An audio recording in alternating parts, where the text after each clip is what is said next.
Hi guys, চলে এসেছি আমি সবথেকে বড় ভাটায় আমাদের।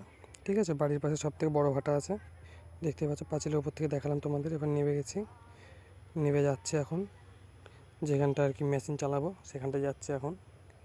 দিয়ে দেখো ইট পাথাই হয়েছে এখানে, এই বাচ্চাটা দাঁড় করাচ্ছে ইটগুলোকে। দেখো চলে এসেছি, দেখো 4টে পক মিল আছে এখানে। আর এগুলো হচ্ছে সব ডাম্পার, এগুলো করে মাটি দেওয়া হয়। আর ওখানে জাপ তৈরি করছে একটা জেসিবিতে।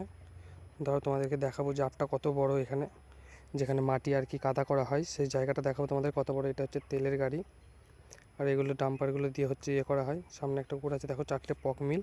এই পক মিলে মাটি বের করা হয় পক মিল দিয়ে। আর যেখানে মাটি কাদা করা হয় সেখানটা তোমাদের দেখাচ্ছি, চলো। কত চওড়া আর কতটা লম্বা তোমরা দেখতে পাবে কাদা করার জায়গাটা। দেখতেই পাচ্ছ কতটা চওড়া আছে আর কতটা লম্বা কাদা করার এই জায়গাটাই। এই জায়গাটায় হচ্ছে কাদা করা হয়। ঠিক আছে, এই কাদাটাই দিয়ে সকালবেলায় ভোরবেলার দিকে পক মিলে দেওয়া হয়, দিয়ে মাটি তৈরি হয়। দেখো কত ট্রাক্টর আর সাইডে গঙ্গা। দিয়ে আমি চলে আসলাম মেশিন চালাতে।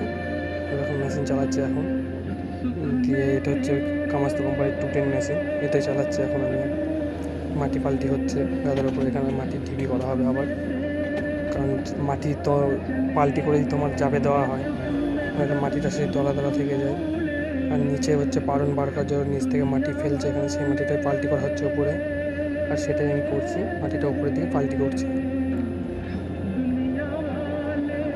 দেখতে পাচ্ছি মাটির উপর থেকে পাল্টি হচ্ছে।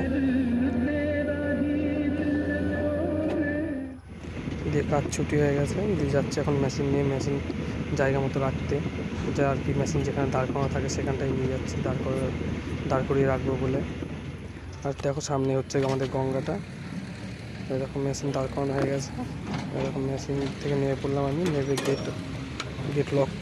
গেট লক করে দেবো এখন আমি। আমাদের পছন্দ হয়, ভালো লাগে তাহলে একটা লাইক, শেয়ার, কমেন্ট আর একটা সাবস্ক্রাইব করে দেবে এরকম ভিডিও আরও দেখার জন্য।